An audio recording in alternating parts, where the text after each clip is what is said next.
Chepka, je le représente. Denise Meunier, Michel Gilles, Corinne Ferté, Francis Villenois, Nicole Barzé, Rémi Marot, Patricia Dufieux, Claude Gédinasca, Élodie Léniel, Sébastien Véron, Benoît Point, Céline Aguillan, Arlette Rétrin. Donc, approbation du PV du Conseil du 24 janvier. La nomination du secrétaire de séance. Marc, oui, c'est vrai que ça y est. Si tu lui enlèves tout de suite son rôle, ça va aller. Ça lui a manqué et tout. Ouais, d'accord, je vais franchement. Ça y est, on va commencer. Bon, merci Marc. Merci d'être là. Donc, approbation du procès verbal du 24 janvier. Est-ce que quelqu'un a des remarques?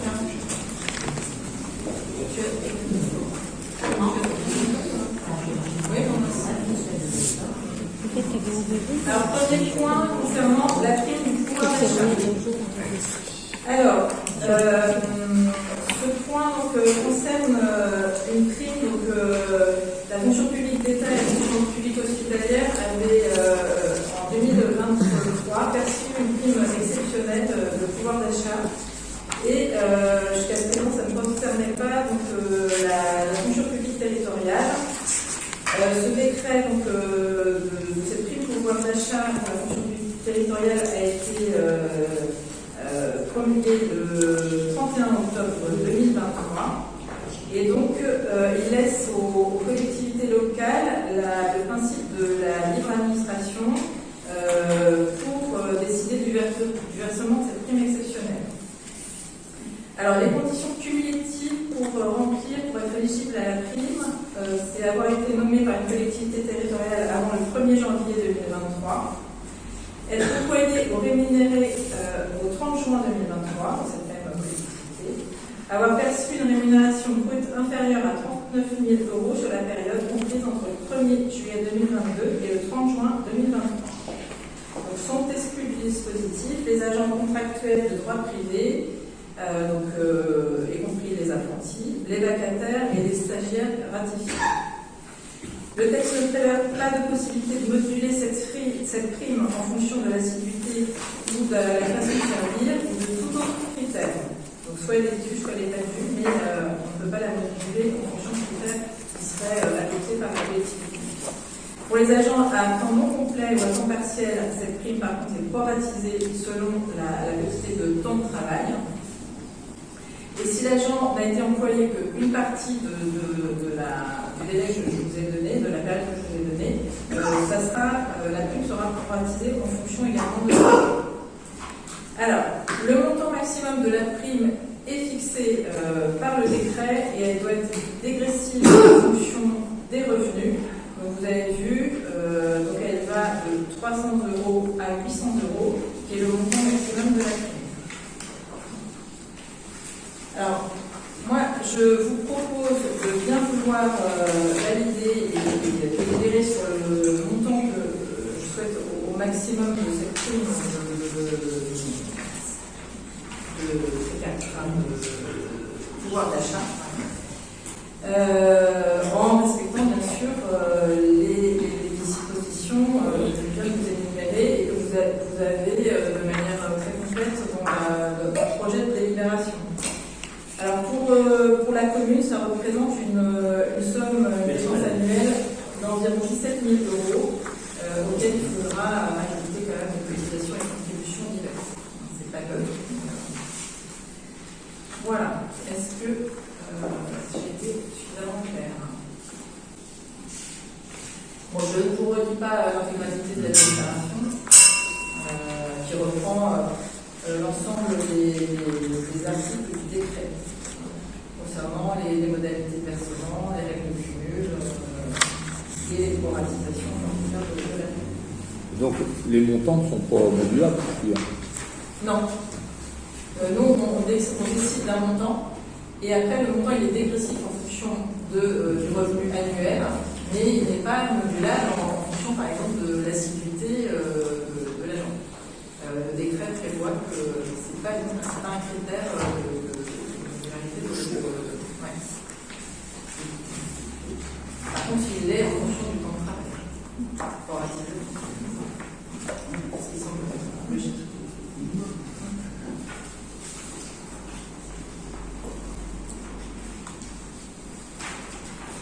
Bien, écoutez, je vous propose de passer au vote. Donc, est-ce que quelqu'un est contre? Quelqu'un s'abstient? Je vous remercie. Marc, point numéro 2, concernant le remboursement de frais cardiologiques. Alors, il y a quelques années, maintenant il y a plus de 2 ans, il y a un panneau de basket qui a été dégradé. On avait trouvé coupable. Le professeur d'éducation physique donc, avait bien fait son rapport, l'avait donné à la gestionnaire. Les fichiers restés dans les billets. Donc ça a été relancé cette année, quand la nouvelle gestionnaire est arrivée. Et donc il a été convenu que on avançait les fonds et ils nous remboursaient après.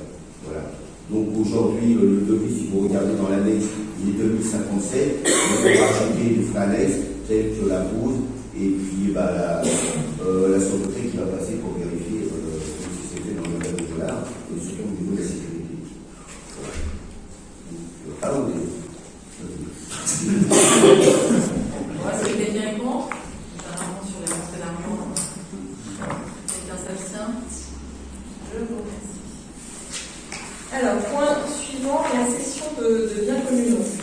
Alors, on est régulièrement sollicité par des agents immobiliers sur les logements de la commune et notamment sur 2 logements vacants. 2 immeubles qui sont propriétés de la commune et qui, depuis de nombreuses années, n'ont vu l'aboutissement d'aucun projet et qui se dégradent dangereusement. Alors, il s'agit du 27 rue de la Chaussée que la commune avait acquis en 2000. C'est l'immeuble contiguë à la mairie. Et cette acquisition avait fait l'objet d'une délibération du conseil municipal du 24 novembre 1999 et était motivé par un projet d'extension de l'aménagement des locaux de la mairie. Il avait été acquis pour la somme, à l'époque, c'était avant l'euro, de 350 000 francs, donc soit 53 357 euros. Depuis, aucun projet n'a vu le jour, il n'a été mené à terme. Et depuis 2019, en fait, on s'interroge sur le devenir de cette parcelle et on a procédé à une division parcellaire qui avait été votée par délibération du conseil municipal pour isoler ce bâtiment et conserver un accès à la parcelle du fond et afin de pouvoir aussi créer du stationnement autour de la mairie puisqu'on a un manque de crèche et de stationnement. Donc la division parcellaire, vous l'avez dans les annexes du conseil municipal. Et le conseil municipal avait, par délibération de 12 décembre 2019, décidé de céder les parcelles cadastrées de la maison, qui est vraiment dans un état plus que préoccupant, avec un terrain de 352 mètres carrés. Le deuxième bâtiment, c'est le 4 rue de Reims. Donc la commune a acquis en octobre 2006 l'immeuble communément appelé le ministère pour un montant de 82 500. Alors ça faisait, donc on a retrouvé la délibération, l'objectif était la mobilisation de l'organisation du centre-ville et ça faisait suite aussi à la complexité des dégradations suite à l'effondrement du rempart qui était au-dessus. Alors, c'est pareil, les différents projets qui avaient été initiés n'ont pas permis de finaliser et aujourd'hui sont obsolètes. Donc moi, ce que je vous propose, c'est qu'on acte ce soir le principe de pouvoir vendre aux enchères ces bâtiments bâtiment, avec les objectifs d'éviter une dégradation supplémentaire de bâti, de pouvoir éviter cette dégradation et la stopper. Et l'idée, ça serait d'éventuellement aller jusqu'à une enchère en écrivant un cahier des charges pour qu'on fixe le devenir de ces bâtiments. Donc ce soir, c'est un peu le principe qu'on pourrait acter. Et la prochaine étape, bien sûr, c'est rédiger un cahier des charges précis. Alors c'est vrai que le ministère, ça interroge, parce qu'à plusieurs reprises, on avait éventuellement parlé d'une boutique éphémère, mais les travaux sont tellement conséquents. Il y avait eu aussi un projet, d'ailleurs une boutique au départ, qui n'a jamais vu le jour.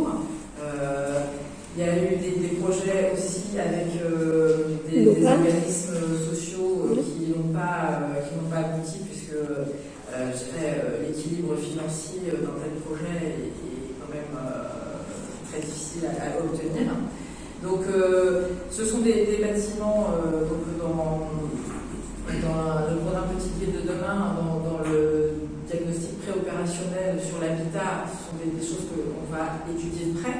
Mais je pense que il faut qu'on se dise aujourd'hui, on peut potentiellement vendre ce bâti, mais il faut absolument qu'on finisse de rédiger le cahier des charges qui nous permette de le vendre dans la direction que l'on souhaite. Voilà le principe que l'on voudrait acter ce soir.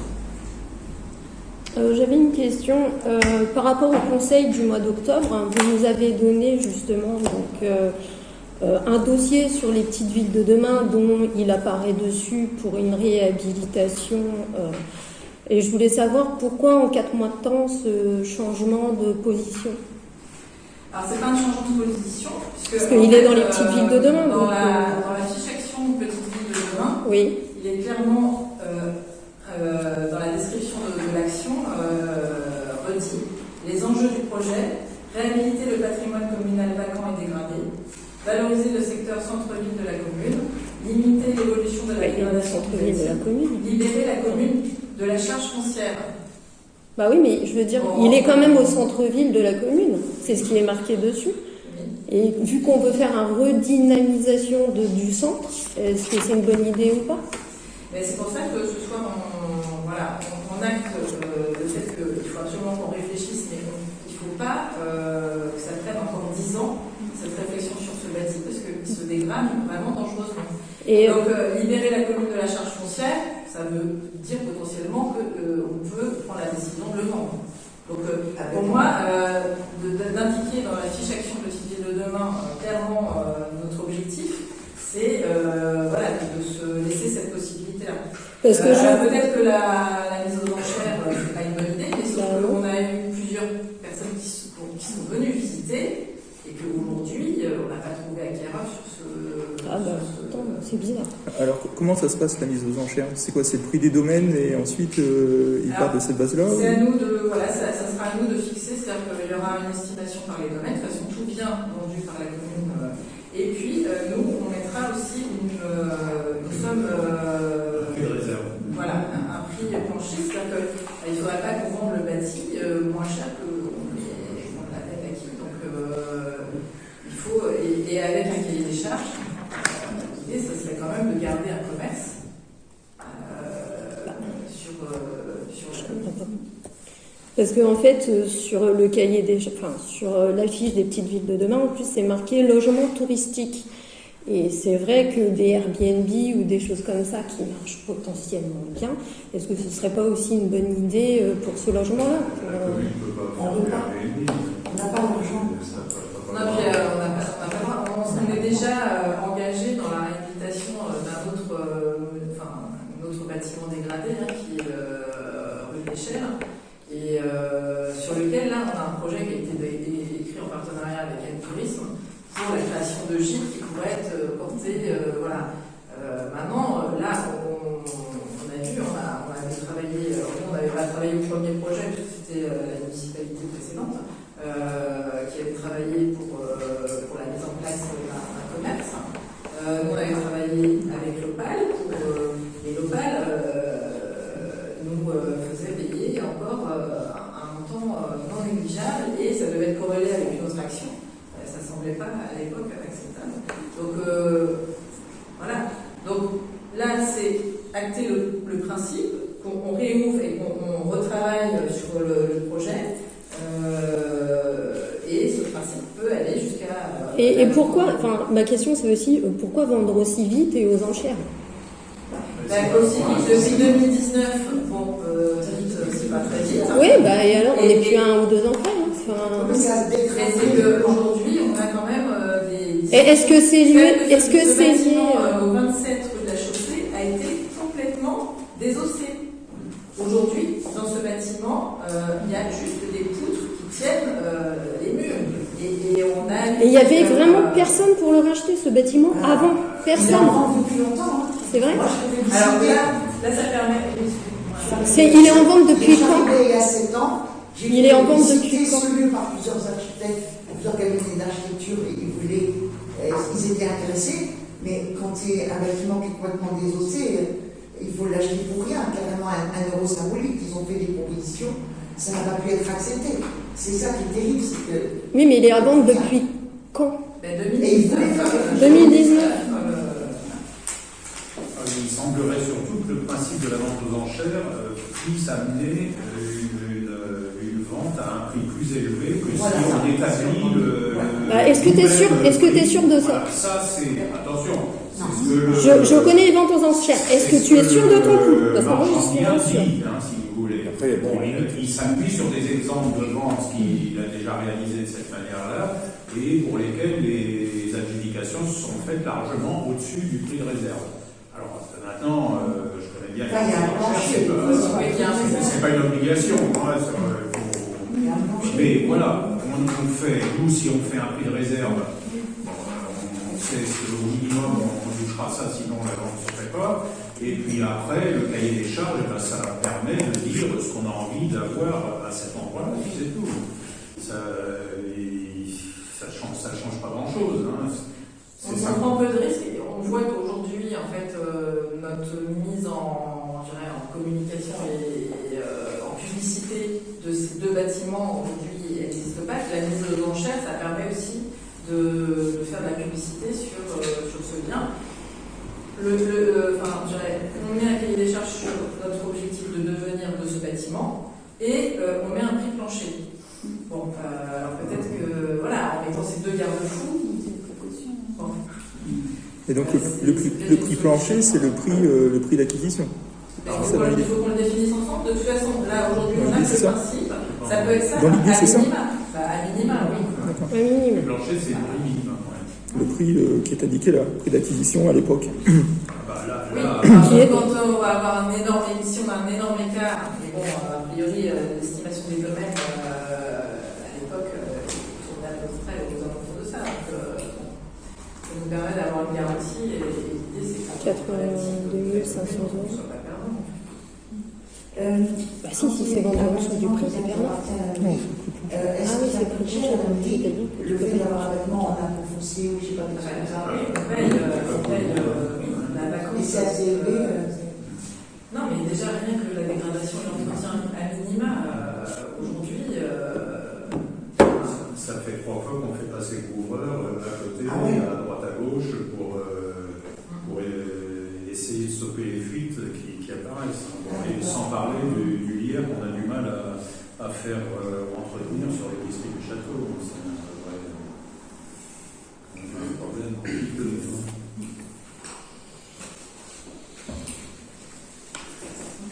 Moi, je propose de passer au vote. Alors, est-ce que quelqu'un est contre? Quelqu'un s'abstient? Je commence. Alors, point suivant, délégation du droit de préemption urbain pour l'hôtel Félix. Alors, on parle bien du restaurant des Mines. Donc, la société JMV Restauration, qui exploitait le restaurant des Mines depuis 2018, a été placée en liquidation judiciaire simplifiée au 31 décembre 2022. Tous les actifs, donc les représentants aux enchères au cours de l'été 2023,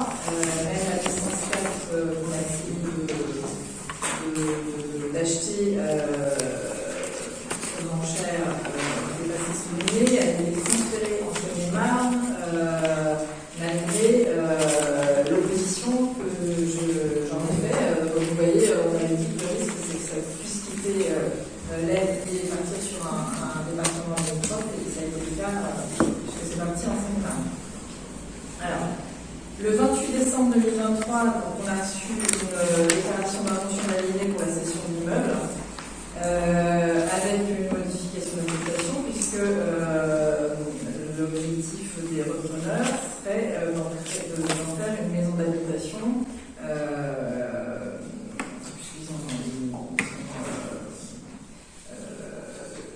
Voilà, ils n'ont pas le souhait de faire perdurer un restaurant. Donc cet établissement est situé dans une zone tout à fait remarquable de la commune, puisqu'elle est en continuité directe de propriétés culturelles et touristiques, à savoir le château, le rempart et l'église, et donc se situe dans le Vieux-Lyon. Alors, le contexte, donc depuis 2014, la commune a d'ailleurs démarré en 2014 tout juste installée par le conseil municipal avec une démarche de préemption pour la maison Mazelier, puisqu'à l'époque cette maison a été aussi acquise par préemption et a permis une étape en partenariat avec l'État, la DRAC, de réhabiliter et de valoriser ce secteur depuis 2014. Donc dès le départ, les propositions programmatiques dans ce secteur englobaient bien sûr un point de restauration. Et toutes les études, et notamment les études d'aide tourisme, mettent en avant que c'est un point d'attractivité quand même majeur, c'est un atout majeur de notre commune. Et il suffit de reprendre un petit peu les enjeux qu'ils avaient évoqués. Et en plus, le tourisme s'appuyait sur la présence de la restauration pour imaginer un développement touristique harmonieux. Oui, c'est un atout. C'était un atout. C'était pas une. Alors, ce café restaurant des ruines, là, on a retrouvé des vieilles cartes postales. Il existe quand même là-bas sur ce secteur. Là, c'est une carte postale de 1910. Donc, on ne connaît pas bien, la date d'ouverture du café. Mais c'est un café qui a été aussi propriété de la commune et qui avait été revendu à l'historique Carmen Mégare, qui avait racheté à la commune à l'époque, après quelques années de location.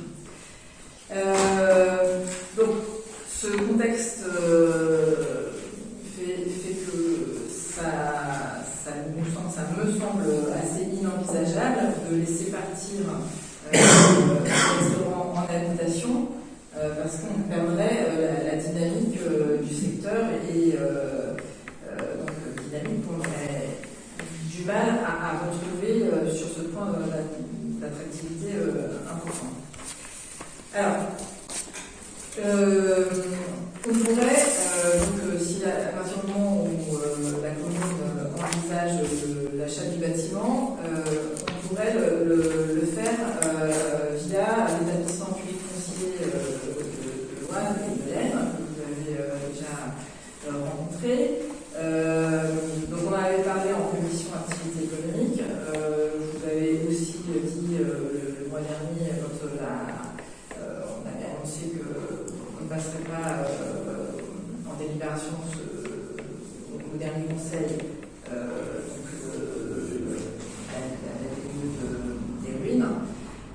Donc on a travaillé avec le BFLO qui, via une convention de portage et une délégation ponctuelle du droit de préemption, pourrait intervenir en lieu et place de la commune pour préempter ce bien. Donc là, le PFLO vient un versement d'un bouquet initial qui est d'une valeur de 30% du montant d'acquisition, augmenté des frais d'ingénierie de 3,5%. Donc ça, c'est le bouquet initial que l'on verserait. Et ensuite, il y aurait 10 annuités constantes pour rembourser le PFLO. Alors, l'avis des domaines avait été sollicité et nous a rendu un avis à 255 000 euros. Le montant figurant sur la déclaration d'intention d'aliéner est de 289 000. J'ai une question. Non, je vais finir, et puis tu poseras tes questions. Je vais finir mon déroulé, s'il te plaît, je te donnerai la parole après, sans problème, mais on va te laisser tout. Donc, le montant figurant sur la déclaration d'aliéné est de 289 000. Notre commune est aussi, donc, puisqu'elle est petite ville de demain, bénéficiaire du dispositif centre-ville, centre-bourg de la région, et qui, pour toute acquisition dans son nouveau dispositif, qui va jusqu'à 2027, finance 50% du montant de l'achat, mais également 50% des travaux qui pourraient être entrepris avant toute mise en location. Alors, on vous a fait des petites simulations en partant de l'hypothèse d'un montant d'achat à 255 000 avec les frais inhérents et un loyer à 1800 €. Attention, si le loyer était supérieur à 24 000 € par an, nous aurions une obligation de demander l'avis des domaines. Alors, vous avez un petit tableau, un plan de financement sur 10 ans. Première année, deux tableaux, un avec travaux, un sans travaux. Donc le premier est sans travaux. Donc vous avez en dépenses le bouquet initial de 87 198 € que l'on verserait la première année à l'établissement public foncier en remboursement de la prévention. Mais en parallèle, on aurait des recettes de la région qui nous rembourserait 50% de l'achat, comme ça s'est passé d'ailleurs pour la boulangerie et les travaux de la boulangerie. Alors, le résultat net annuel, vous l'avez sur la dernière colonne de droite. Vous avez l'écart entre les recettes et les dépenses, donc vous avez le montant net de résultat annuel. Donc la première année, on gagnerait de l'argent. La deuxième année, on comptable sur 6 mois de loyer. L'hypothèse, c'est que l'activité ne pourrait démarrer que courant 2025. Et donc, vous avez sur 10 ans un peu le coût pour la collectivité. Si on percevait ces loyers. Donc, le coût pour la collectivité, si on ne faisait pas de travaux, serait un gain de 66 338 €. Et à l'issue duquel on pourrait revendre le bien. On ne peut pas revendre le bien avant, parce qu'à partir du moment où on bénéficie de subventions de la région, il y a 9 ans après le versement de la dernière subvention, pour de laquelle on ne peut pas revendre le bien, comme ça a été c'est le cas pour la boulangerie, c'est un peu le même principe de financement. Alors si on estime une enveloppe de 200 000 € de travaux, bon ça c'est vraiment immobilier, hors taxe, ce qui fait 240 000 TPC.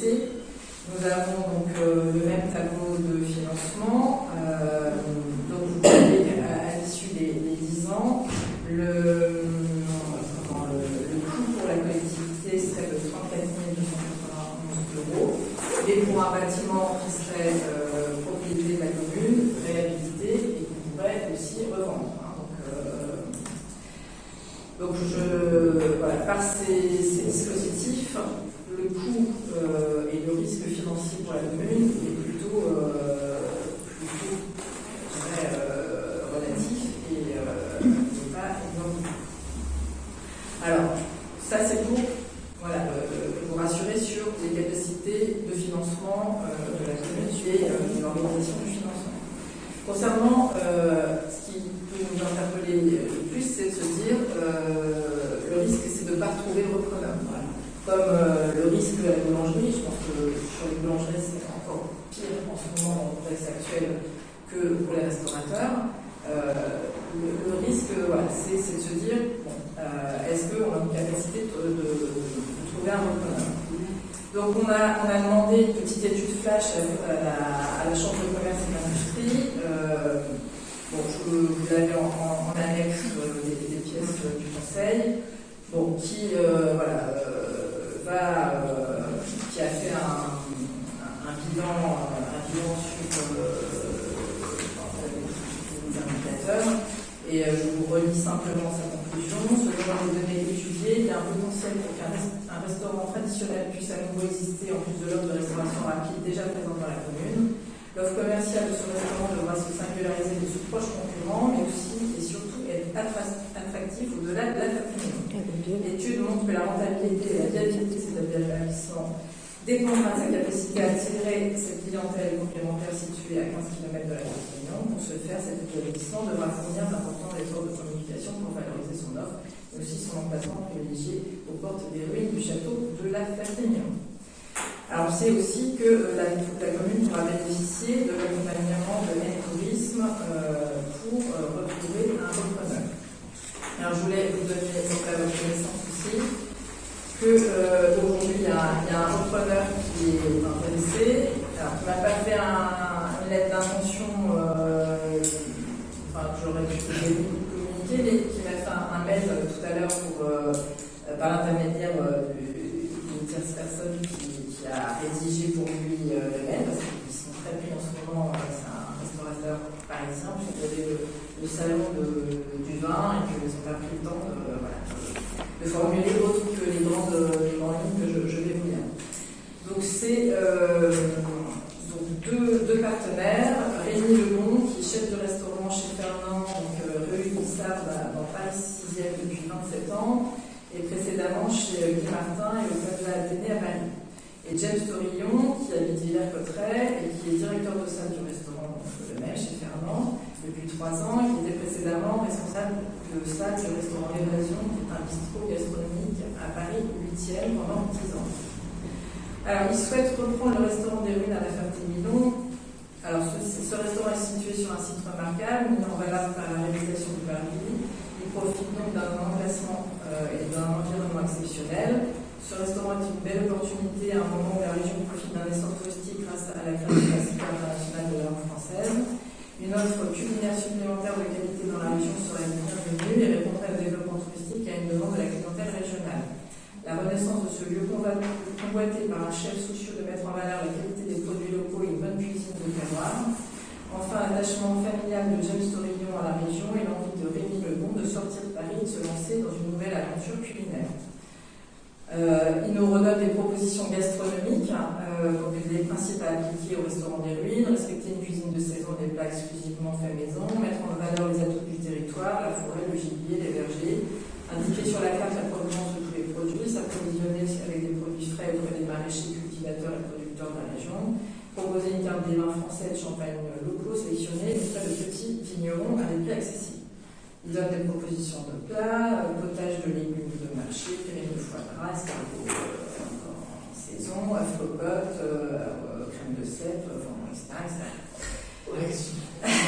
Fonctionnement. Compte tenu de l'état du bâtiment et de l'investissement nécessaire, on préfère l'option d'être locataire dans un premier temps avec une possibilité de racheter le bâtiment à l'issue d'un bail. Le propriétaire prendrait à sa charge la réhabilitation du bâtiment, aux œuvres, sa remise en norme et l'accessibilité.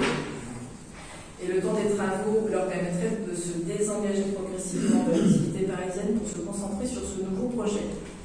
Ils seront partenaires à parts égales 50-50. L'aménagement intérieur et la mise en route du restaurant se ferait à l'aide de fonds propres et une demande de crédit uniquement pour les travaux d'installation de cuisine et l'achat du matériel. Voilà. Et ils pourront se tenir à disposition, et là ils n'en avaient pas du tout le temps pour qu'on puisse les rencontrer si on venait à présenter et à devenir propriétaire du restaurant. Alors, est-ce que je vous relis le projet de délibération? Non, là, j'en sais plus. Vous l'avez lu, c'est en ligne de ce que je viens de vous dire. Donc, on a délibéré, je vous redonne seulement l'objet de la délibération, c'est de décider de solliciter l'intervention de l'établissement public foncier du territoire Oise et Aisne en vue d'assurer une maîtrise foncière de l'opération dénommée 14 rue du Vieux-Château, de déléguer son droit de prévention urbain à l'établissement public foncier portant sur le périmètre de l'aide cette opération conformément au plan si après annexé en vue d'une acquisition à prix compatible avec l'estimation des domaines, de rappeler que la délégation du droit de préemption prendra effet à compter de la date à laquelle sera rendu exécutoire la présente délibération, d'autoriser le maire ou son représentant dûment mandaté à signer toutes les pièces relatives à la présente délibération, de dire que les dispositions de la présente délibération prendront effet à la transmission au service de l'État et publication et ou notification. Voilà.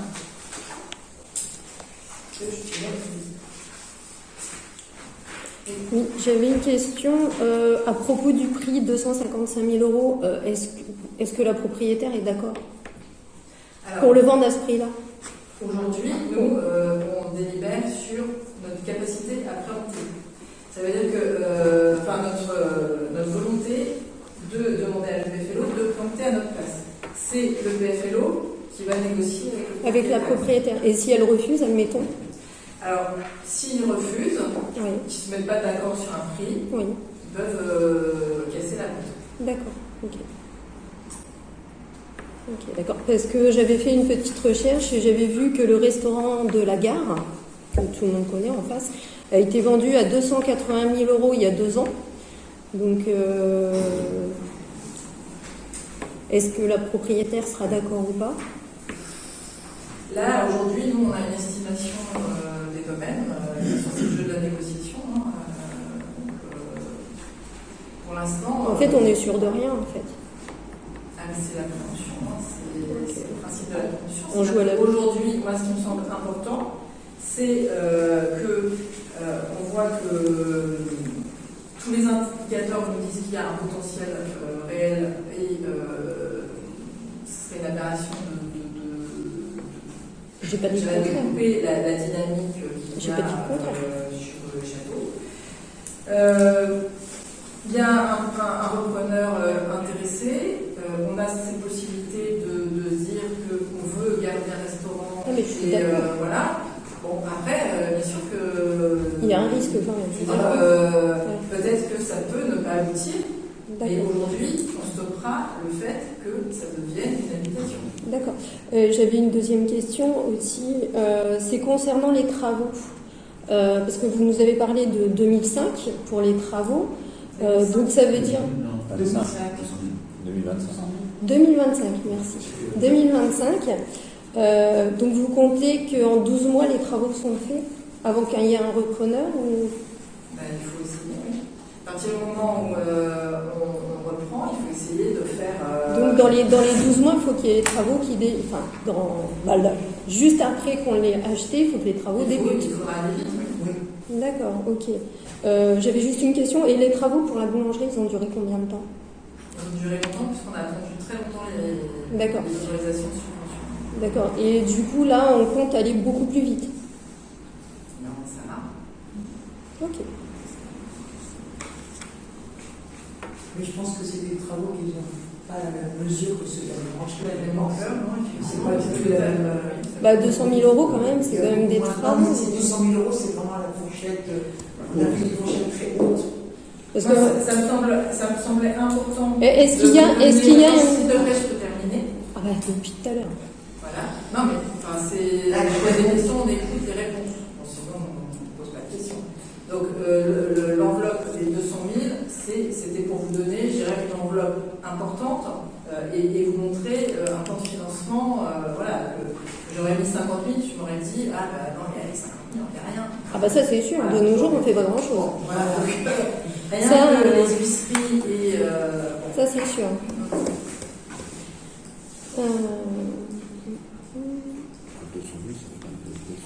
Et moi j'avais une question, on va savoir si la commune prend un risque là-dessus. En sachant s'il n'y a pas d'amiante. Le risque, je viens de vous l'estimer. Donc le risque, ce serait de ne pas retrouver de repreneur. C'est ça. On demande à la commune de devenir restaurateur. En gros, c'est ça le risque, c'est un risque d'exploitation, parce que moi je ne connais pas ce métier, personne ne connaît ce métier, on l'exerce, à moins qu'il y ait des gens qui l'exercent. Non, mais c'est pour ça que... Non, mais aujourd'hui, c'est pour ça que ce qui était important. Ce qui était important, c'était d'avoir l'avis de la CCI, qui nous dit que potentiellement... Moi, je suis pas... Moi, j'ai eu des gros doutes sur ce projet, parce que quand on regarde, il y a eu ce fonds de commerce qui était à vendre pendant un an, personne ne s'est présenté, personne n'a voulu le reprendre. On demande à la commune de prendre un risque d'exploitation. On ne sait pas. Si le loyer, on va voir, vous avez fait tous vos calculs sur 1800 €, un loyer mensuel de 1800. Mais aujourd'hui, peut-être que quelqu'un ira en disant je paye 800 ou 1000, pas plus, parce que je ne peux pas plus. Ça, on n'en sait rien aujourd'hui. Les CAPEX, c'est-à-dire tout ce les provisions pour entretien, c'est pas pris en charge, ça paraît pas non plus. Donc en fait, le coût pour la commune, il peut être beaucoup plus important. Oui. Ensuite, on parle de 500 000 € d'investissement, qu'on appelle ça le petit but de demain, ça reste de l'argent des contribuables. 500 000 € pour réouvrir un restaurant, c'est délirant. Il y a des solutions peut-être autres dans la Ferté-Milon. Il y a des porteurs de projets, comme la famille d'Éric ou comme Métoulier. Alors certes, c'est pas au même emplacement, mais ça peut... Aujourd'hui, en tout cas, ils ne se sont pas manifestés. Moi, j'en ai parlé, mais ils sont pas... Oui, mais Sébastien, tu l'as déjà fait le coup avec la boulangerie, tu avais d'autres projets. Enfin, moi, je veux bien tout, je veux bien tout entendre. Sauf qu'aujourd'hui, l'argent des contribuables, c'est pas que l'argent des millionnaires. Il y a un dispositif. Aujourd'hui, ça fonctionne comme ça. Soit on est dans ce dispositif, on profite de ce dispositif qui est assez exceptionnel, 50%, voilà, la région, si elle ne donne pas la Ferté-Milon, elle donnera à une autre commune. Hein. Je veux dire que aujourd'hui, c'est déjà dans le budget de la région. Donc je ne comprends pas. Voilà, je ne comprends pas pourquoi. Oui, tout à fait. Non, mais bien sûr, je te réponds par rapport à ce chiffre de 500 000. Je vous ai mis un montant 200 000 € de travaux. Moi, je dis que ce dispositif, bien sûr que c'est peut-être tout le système qu'il faut rechanger. Et dans ce cas-là, tu te trompes de combat. C'est à l'Assemblée nationale qu'il faut aller porter le fer pour dire que le système français est aberrant. Aujourd'hui, on a un dispositif qui est là pour aider les petites communes comme les nôtres qui ont souffert par rapport aux grosses communes, parce que on le voit bien, le centre-ville, comment on le porte à bout de bras.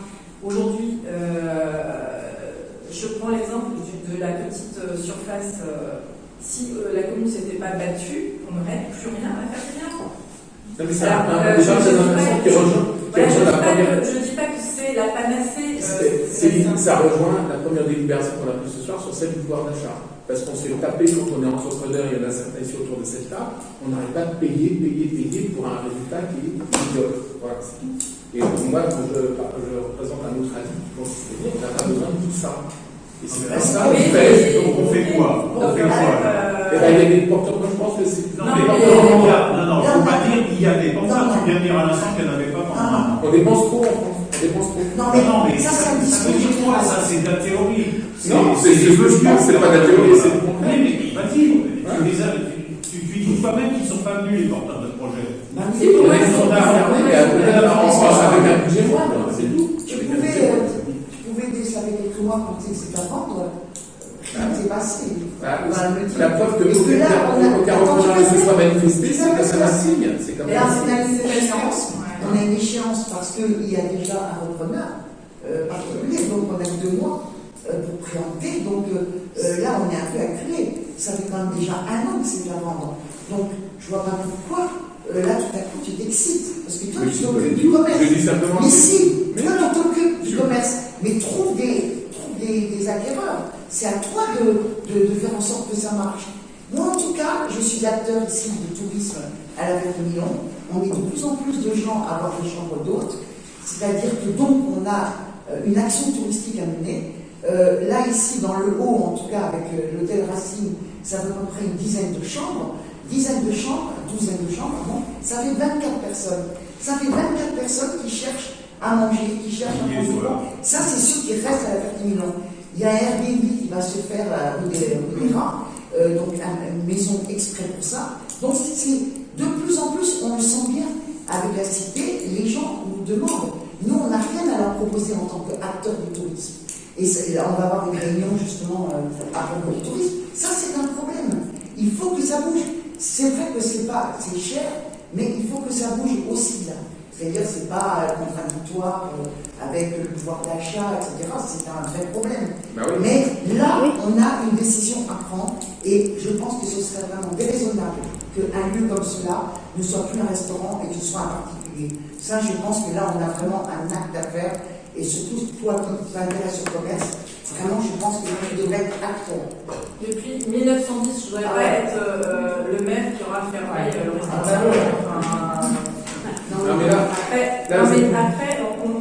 On bénéficie. Alors, pourquoi il y a un repreneur privé? Parce qu'il y a des travaux qu'un porteur privé ne peut pas mener tout seul. Là, c'est un coup de pouce.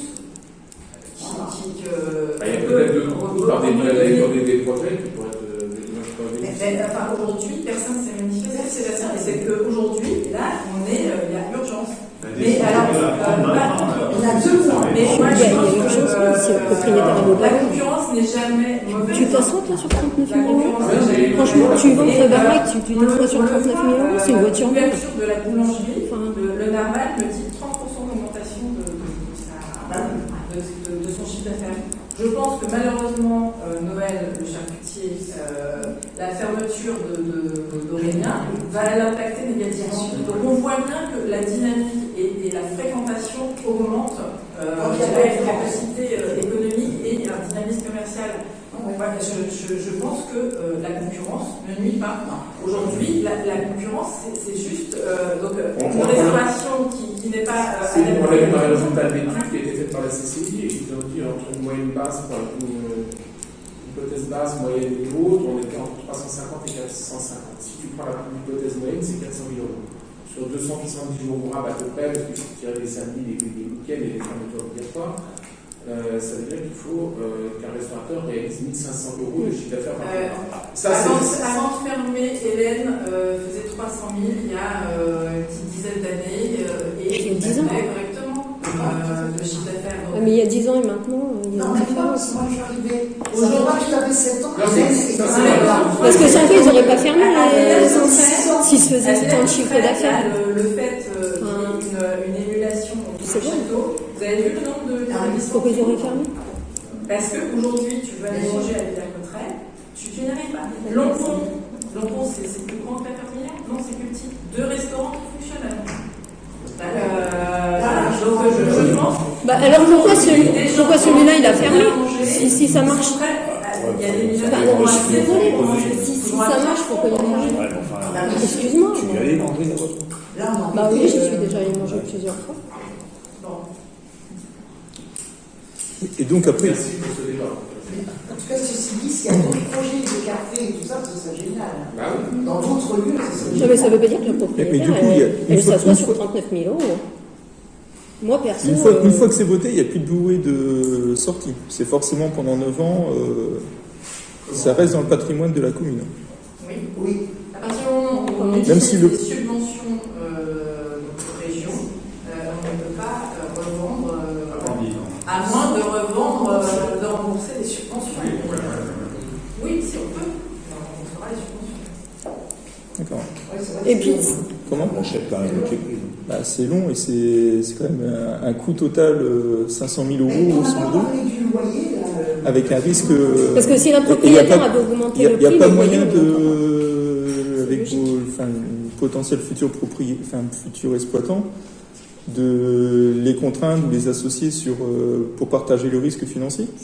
Mais en fait, il y aura un bail. Aujourd'hui, on va travailler avec le juridique. Là, aujourd'hui, on a un peu travaillé tout azimut pour avoir les grandes pistes. Bien sûr que le bail, il faudra faire un bail qui permettra peut-être de ficeler avec une offre de rachat du restaurateur. Mais maintenant, il faut qu'on y travaille. Aujourd'hui, je n'ai pas les réponses à ce genre. Benoît, si tu loues, tu es obligé d'apporter le clé couvert. Donc, t'es bailleur, tu es obligé d'entretenir le clé couvert, c'est ton ressort. C'est l'article 606. Oui, je sais. Non, mais je sais. Je fais de la location, donc je sais un peu le modèle, mais là, le risque, la prise de risque, elle est immense, quoi. Immense. 500 000 euros quand même. 500 000. Non, mais aujourd'hui, c'est pas le tout. Et encore, parce que. Non, mais encore, là. La région, elle t'en donne la moitié. Non, mais c'est pas. Non, mais. Bah, pour l'instant, on n'a rien donné. Non, mais.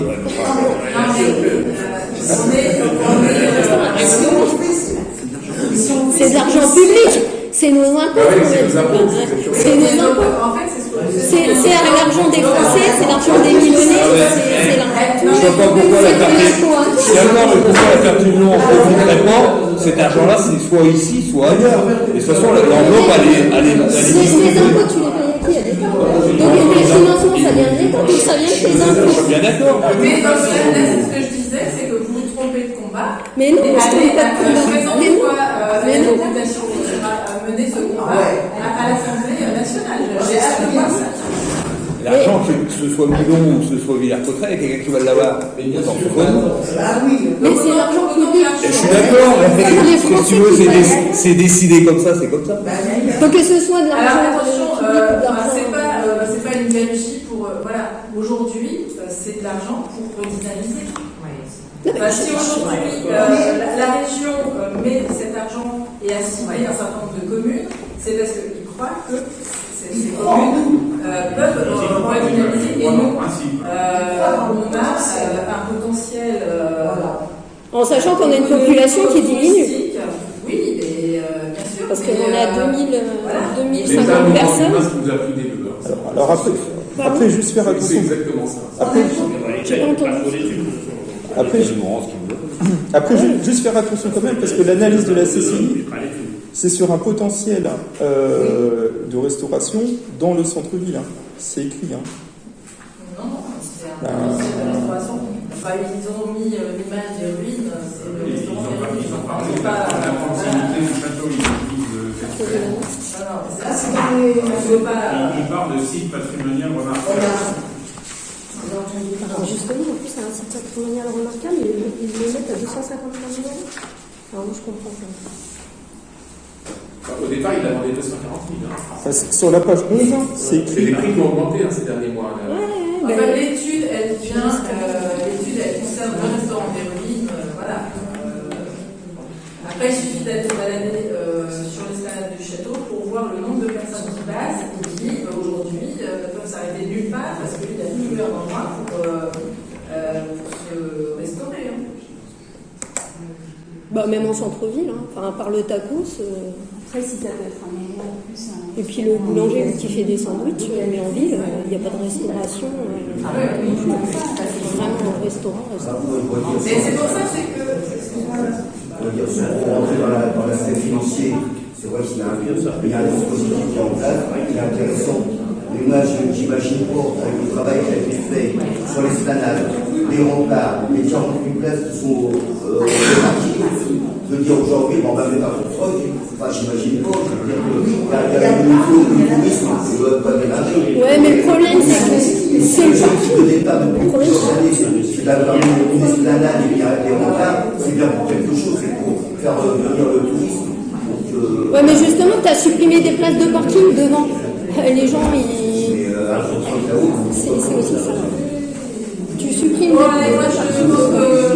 qu'on va passer au vote. Donc, est-ce que quelqu'un est contre? Quelqu'un s'abstient? Je suis con parce que la propriétaire de 155 000 euros, il ne peut pas jamais. Quelqu'un s'abstient? 255 000. Moi, je suis propriétaire, je vais payer 15 000.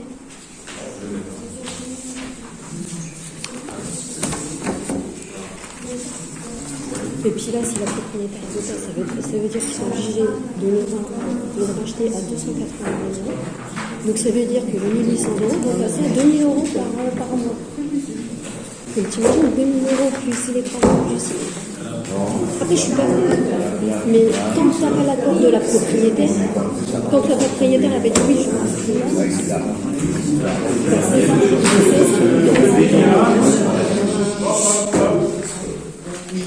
Il y a 2 dégâts, la 3 rue Julien Merlin, la maison de Thérèse, et 16 rue Saint-Bras, la petite maison à côté de chez Laurent. Voilà.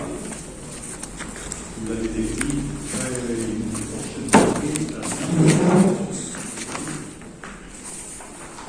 quand on voit que ça a coûté la Vous maison. avez une pension de plus. Bon, personne. Elle est grande, elle en a deux parce qu'elle est Traversante, cette maison.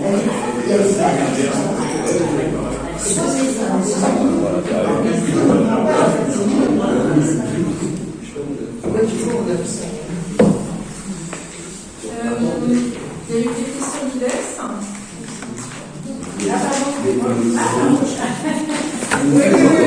excusez-moi, parce que c'était là dans mon.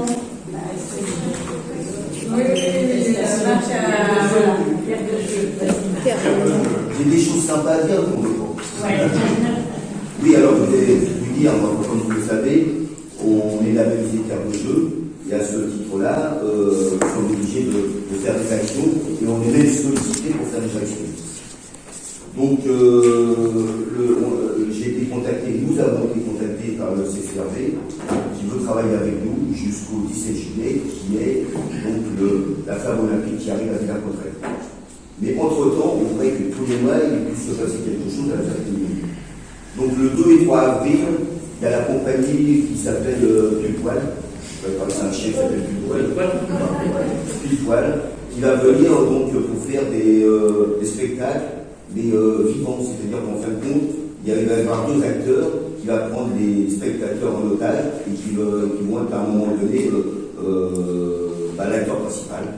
Hein. Et donc, ils vont se servir des tirades de Corneille, de Montrostand, des Molières, et ainsi de suite, pour parler de sport. Et donc, c'est quelque chose qui durerait 1 heure. Voilà. Donc, pour eux, ce serait 2 séances d'1 heure, le 2 et 2 séances le 3. Voilà. Quoi d'autre Et donc, à la suite de ça, donc, le 2 et 3 avril, c'est la semaine olympique. Et donc, comme semaine olympique, moi, je réunis les associations le 13 mars pour leur demander de participer à la semaine olympique à la suite de ce spectacle. Donc, toute la semaine, de faire quelque chose dans les gymnases, d'aller aussi chez les scolaires, élémentaires pour faire quelque chose. Ensuite, il y aurait 2 expos. Il y a une expo où il y a 13 affiches où ils font la différence entre l'homme et l'animal. Pour un cas, tout ça, un haltérophile, celui qui soulève le plus lourd, il soulève 260 kg. Et une fourmi, elle soulève 50 fois sur 4 corps. Donc ça se posait des questions. Le fait qui fait 10 secondes au 100 mètres, un guetard fait 6 secondes. Et donc ils mettent ça en lumière, donc l'homme et donc l'animal. Par contre, on s'est aperçu que si par des décathlon, c'est l'homme qui gagne parce qu'un animal ne peut pas faire un décathlon.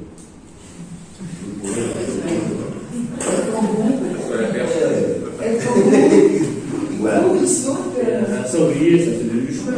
Et donc il y a aussi une expo, et là par contre c'est 32 affiches où on parle des Jeux Olympiques de 1896 jusqu'à nos jours. Et donc il y a chaque athlète, tous les 4 ans il y a un athlète qui parle de sa vie d'athlète. Voilà. Donc je pense qu'on pourra mettre peut-être comment ça s'appelle, à la salle des fêtes, parce que 32 affiches ça quand même c'est important. Et on pourra peut-être avoir cette. La salle polyvalente. Oui, on pourrait l'avoir pendant 2-3 jours, donc ça peut être pas mal. Le 6 et 7 mai, il y a 2 journées olympiques qui sont organisées par le lycée. Et là, ils ont demandé pour faire du canoë-kayak, du tir à l'arc. Enfin, ils ont demandé à toutes les associations d'y participer. Il y aurait 12 intervenants qui viennent de toute la région pour essayer de faire la découverte auprès des lycéens. Ensuite, on passe donc au 22 juin. Alors le 22 juin, la CCRV souhaiterait que les clubs, dans les villes qui sont labellisées, terre de jeu, puissent se réunir à un moment donné à Villers-Cotterêts. C'est-à-dire qu'on partirait d'ici, il y aurait on partirait de Resson-le-Long, parce que Resson-le-Long est labellisé. Villers-Cotterêts, il y aurait un relais de Resson-le-Long à la Ferté-Milon en passant par Villers-Cotterêts. Voilà, donc on se réunit d'abord.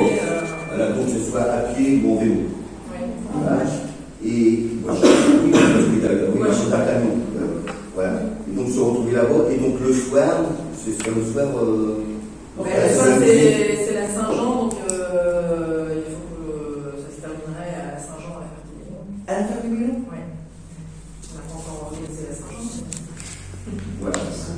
Et donc le 17 juillet, c'est la flamme olympique qui va à Villers. Et donc là, je souhaite nous réunir des associations pour qu'on puisse tous se retrouver là-bas et faire des démonstrations de nos activités. Oui. Alors, est-ce qu'ici, il faut qu'on essaye aussi de participer oui, alors, visuel. Est-ce que, justement, on propose quelque chose, un visuel on en parlait justement avec les écoles. Par rapport à ça, les vitrines et tout ça. Et les écoles aussi, parce que. Oui, il y aurait des dessins qui seraient faits par l'école aussi, mais il y aurait un jury. J'ai une petite proposition. Voilà. Mettez qui n'est pas encore tout à fait clair, mais une petite proposition très sympa. Parce qu'en fait, il faudrait qu'il y ait une intergénérationnel surtout. Parce qu'en fait, il faut que ça se termine. Enfin, c'est le lieu, c'est faire quelque chose à la féminin.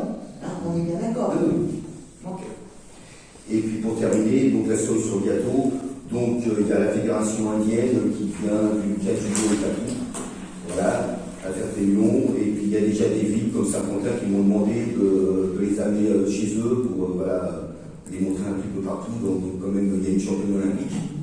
Voilà, donc, et j'aurai sûrement l'équipe de France d'haltérophilie qui vient rejoindre. Voilà, donc il y aura de l'activité, voilà.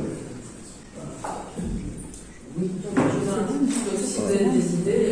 Voilà, oui, s'il y a des opportunités, voilà. Le concept, ce serait de travailler sur des enseignes, et pas faire des enseignes en métal et tout, c'est impossible, puisque c'est pour une courte durée, au fond. On pourrait faire des enseignes en carton. Et on pourrait demander aux enfants d'école de faire une enseigne sur un haltérophile, avec un dessin d'un haltérophile, d'un jongleur, d'un coureur, etc. Et ça pourrait être plusieurs générations qui travaillent sur la symbolique du sport en dessin. Quoi. Et à ce moment-là, on pourrait les accrocher aux maisons, au lieu de mettre des boules de Noël, là, on met des enseignes, quoi, aux boutiques et tout. Et ça serait vraiment un pavoisement.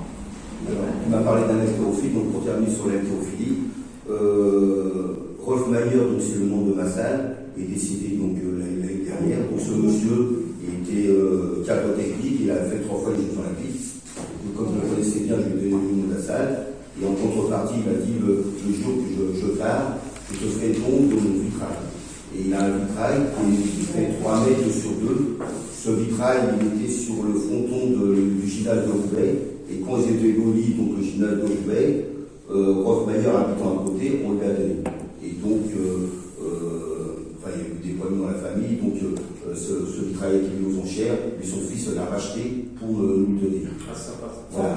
Donc c'est un vitrail qui date de 1897, voilà, qui a une grosse valeur, donc ça va qu'on voit machin, et donc qui sera dans le gymnase de la Ferté-Lyon. Voilà. Il arrive le 22, et il va falloir l'encarter au départ. Oui, parce qu'il fait 3 mètres sur 2. C'est magnifique. Et à l'abri des ballons quand même. Comment ? Tu vas mettre à l'abri des ballons. Il y aura une protection, voilà. La photo.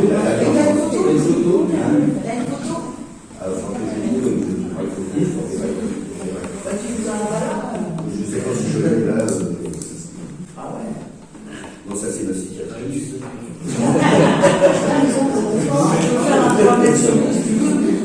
Tu vas le mettre sur quel support là?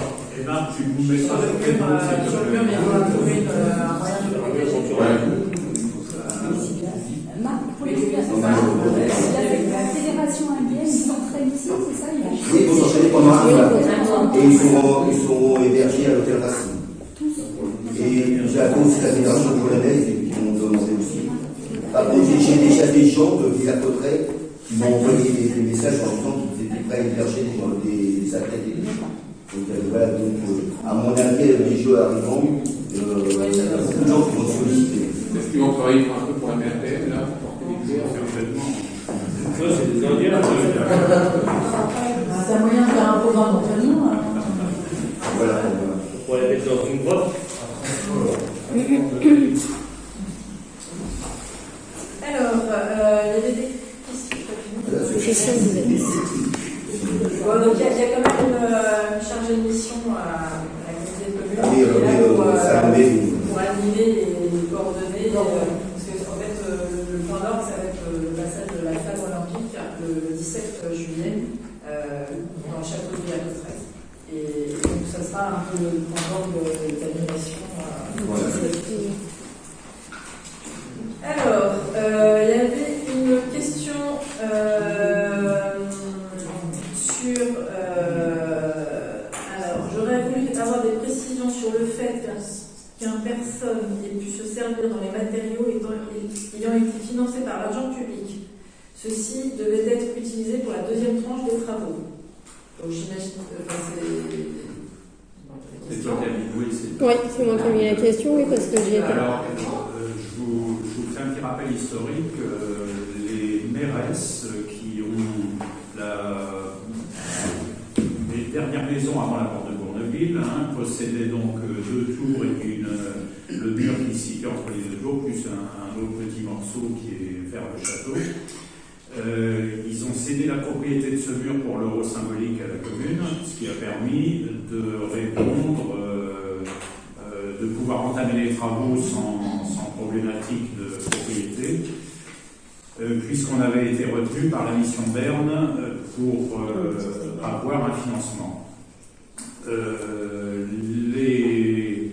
Les travaux ont eu lieu, ont duré un an et demi.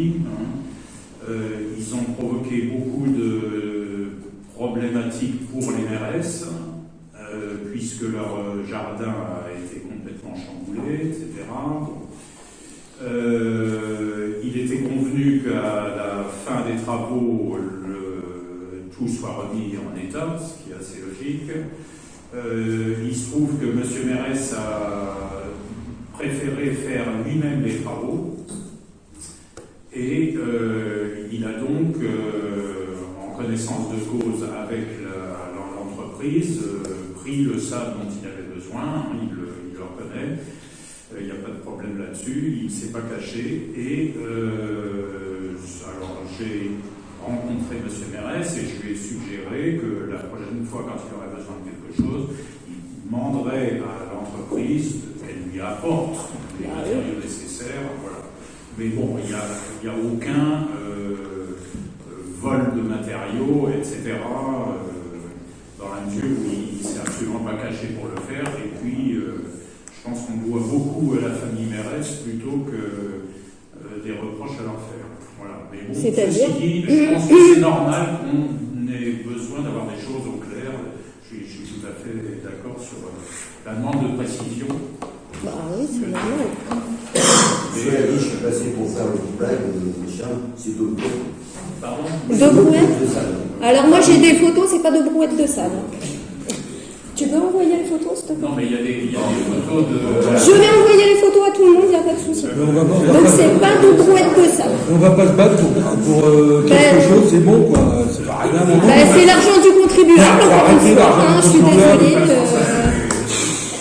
Les billets... C'est là que ça sera gaspillé, c'est tout. Ouais, ça va être gaspillé. Le Big Bang, quand ils vont le reprendre, ça va être foutu par terre. Ils vont l'étaler, on n'en parlera plus. Et c'est sûr. Arrivé un moment, il faut arrêter, quoi. Il s'est servi, c'est servi. Alors tout le monde se sert. Moi, je vais aller chercher les derniers grains de sable. On a passé chez lui pendant des mois et des mois. Il se prend 2 brouettes de sable, ça y est, ça. Alors tout le monde va en prendre. Pourquoi lui, il a le droit et puis pas les autres ? On ne part pas chez toi. Moi, j'ai eu des dégâts chez moi, c'est pas pour ça qu'on m'a donné du sable. Je suis désolée. Et alors, la moindre des... Bah oui, voyons. Et par l'autorisation de qui ? Ça a été convenu, donnez-moi le papier que ça a été convenu. Mais c'était verbalement, c'est tout. Ah non, je suis désolée, non, je suis désolée, non. Non, je suis désolée, c'est pas votre argent, c'est l'argent du contribuable. C'est les gens des Milaudet qui payent. C'est un bon argument, ça prend. Je suis désolée, parce qu'à ce moment-là, tout le monde se sert. Tout le monde se sert, tout le monde dit ok, moi je vais aller me servir. Bah oui. Moi je demande d'avoir les papiers. Voilà. Je vais faire une demande par mail. Bah oui.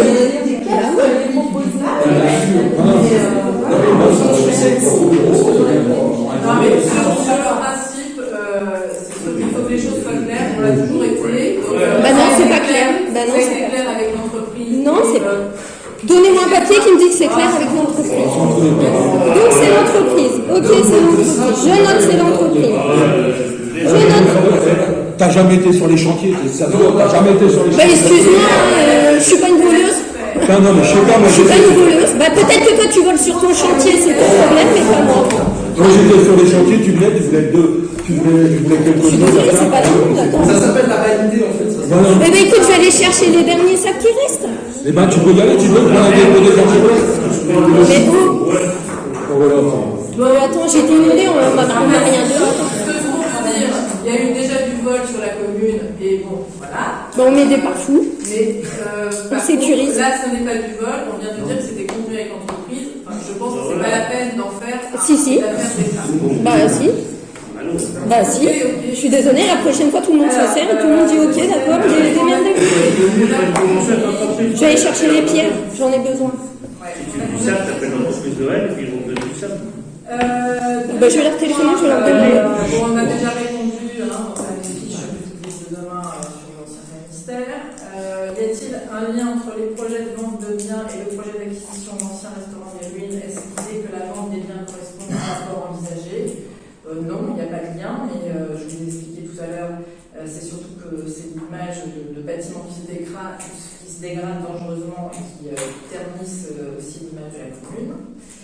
Où en sont les travaux d'urgence de l'église votés? Donc on attend le retour de la DRAC, à commencer la DRAC nous finance une partie de ces travaux et on n'a toujours pas l'autorisation, c'est comme toujours, comme d'habitude, on attend l'autorisation des subventions versées avant d'engager les travaux. Alors je vais terminer par une très bonne nouvelle. Nous avons reçu un courrier de l'académie, de la directrice académique des services de l'éducation nationale de l'Aisne, puisque vous savez depuis le mois de septembre où on a vu une classe fermée, finalement l'effectif des enfants qui avait été prévu n'était pas celui de la rentrée, puisqu'il y a eu 8 enfants de plus que ce qui était prévu dans les tout petits. Donc ce qui a posé des mois justifié auprès des enseignants, et donc on est tout de suite intervenu auprès du DAZEL pour demander une réouverture. Donc on a un petit peu insisté, donc les premières notes là, début janvier c'était fermeture et on n'avait pas de réouverture, et là on vient d'avoir le courrier, donc ils prennent en compte les nouveaux effectifs et ils réouvrent la classe en septembre. Très important. Ouais. Donc ça veut dire quand même que des jeunes enfants s'installent. Donc voilà.